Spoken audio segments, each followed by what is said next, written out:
Hello दोस्तों। इस movie के पिछले पार्ट में हमने देखा कि कैसे मधु का फ्रॉड पकड़े जाने पर राजीव ने उसे बेइज्जत करके पार्टी से निकाल दिया था और कैसे मधु ने बदला लेने के लिए राजीव की बेटी पर काला जादू किया और अपनी बेटी को बचाने के लिए राजीव ने तांत्रिक और अपने दोस्त विनायक के साथ मिलकर मधु को खत्म कर दिया। कहानी अब आगे। मूवी के इस पार्ट में हमें दिखाया गया कि राजीव अपनी फैमिली के साथ अपना नया घर देखने जा रहा है। नए घर का मेंटेनेंस का काम चल रहा है। मैनेजर राजीव और उसकी बीवी आरती को घर दिखाता है। घर के पीछे एक जंगल भी है। पूछने पर मैनेजर कहता है कि वहाँ कोई आता जाता नहीं है।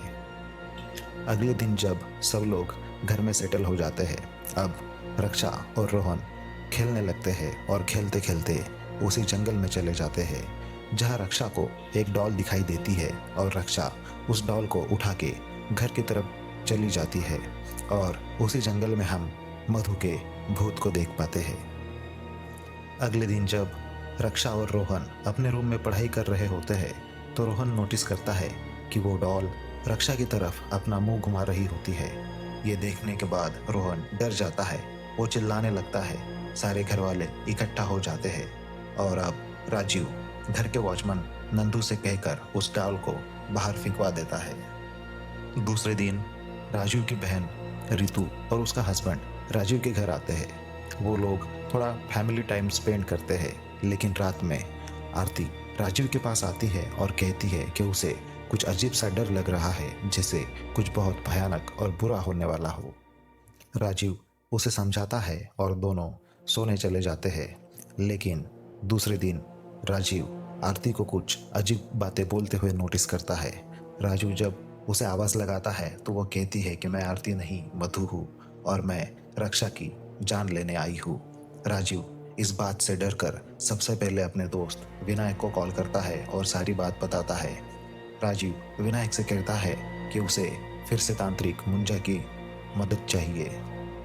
दोस्तों, ये वही तांत्रिक है जिसने मूवी के पहले पार्ट में राजीव की मदद की थी और उसकी बेटी रक्षा को बचाया था। साथ ही इसी तांत्रिक की वजह से मधु मारी गई थी। अब सीन शिफ्ट होता है और हमें दिखाया जाता है कि मुंजा भी अपने घर में मधु के भूत को महसूस कर पाता है और इससे पहले कि वो खुद को बचा सके मधु उसे मार डालती है।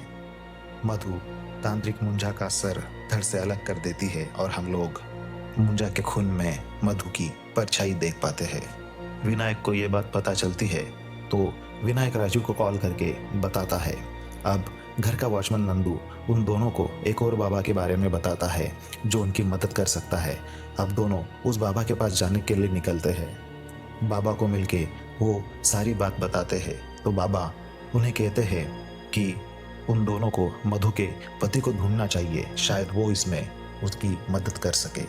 अब विनायक राजीव से कहता है कि वो मधु के पति को ढूंढ कर लाएगा और अपनी गाड़ी लेकर निकल जाता है, लेकिन मधु रास्ते में उसका एक्सीडेंट करवा देती है और उसे भी मार देती है। इसके बाद हम नंदू, जो कि राजीव का वॉचमैन है, उसकी लाश को भी रेलवे ट्रैक के पास पड़ा हुआ देख पाते हैं। दूसरी ओर बाबा पूजा की तैयारी कर रहे होते हैं तो उन्हें भी मधु के होने का एहसास होता है। मधु की आत्मा उसी डॉल में घुस के बाबा को अधमरा कर चुकी होती है। विनायक के मौत की खबर जब पुलिस राजू को बताती है तो राजू बाबा के पास ही आ रहा होता है, लेकिन बाबा भी अब मरने की कगार पर होते हैं और मरते मरते बाबा राजू को कहते हैं कि तुम्हारी पत्नी अब नहीं बच सकती और तुम कम से कम अपनी बेटी को बचा लो। अब राजू भागकर अपने घर चला जाता है।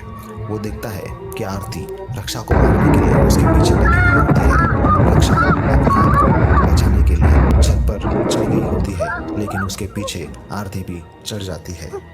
घर के सारे दरवाजे बंद होते हैं और राजू जैसे तैसे करके घर के अंदर घुसता है, लेकिन अंदर जाते ही वो देख पाता है कि लक्ष्मी को भी आरती ने मार दिया है और साथ ही ऋतु की लाश भी पानी में मिलती है। दोनों की लाश देखकर राजू को बहुत दुख होता है। अपनी बहन की लाश को लिपट कर राजू रोता है। दूसरी ओर रक्षा जैसे तैसे करके आरती से बच रही होती है।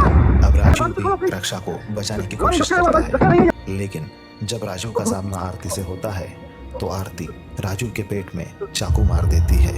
रक्षा इसी बीच भागकर फिर से छत पर चली जाती है और उसके पीछे पीछे आरती भी जाती है। जैसे तैसे करके अधमरी हालत में राजीव भी छत पे पहुंचता है और जैसे ही आरती रक्षा को मारने वाली होती है कि तभी राजीव आरती को पकड़ लेता है। उन दोनों में छीना झपटी होने लगती है, लेकिन गलती से राजीव आरती को धक्का दे देता है, जिस वजह से आरती छत से सीधा नीचे गिर जाती है और वही आरती की मौत हो जाती है। अब बचा हुआ परिवार अपने परिवार वालों की मौत पर रोने लगते हैं और यही होता है इस मूवी का द एंड।